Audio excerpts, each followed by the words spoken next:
En ég vel bara klára af því við erum komin að þessu skarpiðin sinni, klára evruna, sem Árni Páll setur í samhengi við hvert einasta mál sem kemur upp. Ég þarf ekki hægt að gera annan saman við Krónan hefur ekki rýrt kjör almennings. Kaupmáttur á Íslandi hefur undanfarnar 10 árum þrátt fyrir heilt efnahagshrun aukist meira en í Þýskalandi og reyndu að segja fólki á Írlandi eða á Kýpur núna að evran hafi tryggt lífskjör þess, að evran hafi varið eignir þeirra eða evran hafi komið í veg fyrir vaxtahækkanir. Þetta bara gengur ekki upp ef menn horfa á heiminn í kringum sig.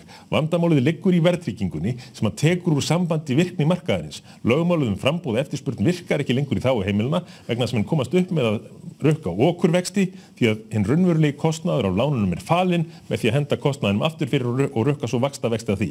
Þetta bara ósjálfbært kerfi. Og það með ólíkindum að heyra að menn skuli vera tilbúnir að halda áfram að róa á þau óöruggu mið, að bjóða fólki ekki upp á það efnahagslega öryggi sem eru sjálfsögð mannréttindi í öllum öðrum löndum.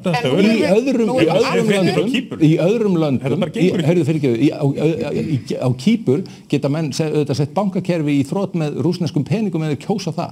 Það kemur evrun ekki við.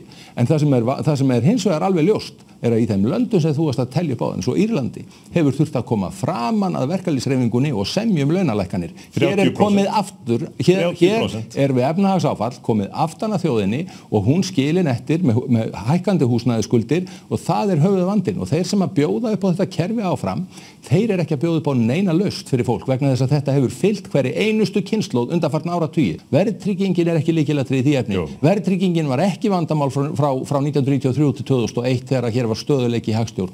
Það er bara grundvallaratriði að vera með augun á því sem máli skiptir, að tryggja raunverulegan ávinning fyrir launafólk og ekki fela sig á bak við einhverjar barbabrellur, Sigmundur.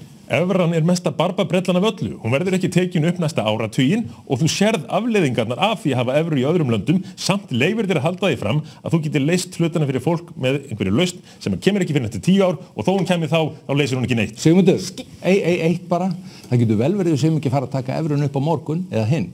En ef við byrjum ekki að búa í haginn fyrir það og ef við gerum það sem þú ert að lofa, þá er alveg öruggt, við getum ekki tekið það í áratug. Það er nefnilega nákvæmlega málið. Við höfum að huga því að undirbúa það sem við gerum næst hvort sem að það er að taka upp evru eða annan gjaldmiðil tvíhliða eða halda okkur í krónuna. Það eru sömu hlutirnir. En allt sem þú ert að stinga upp á kemur í veg fyrir að við vörðum þá leið. Þvert á móti, verðtryggingin ýtir undir efnahagslegan óstöðugleikann.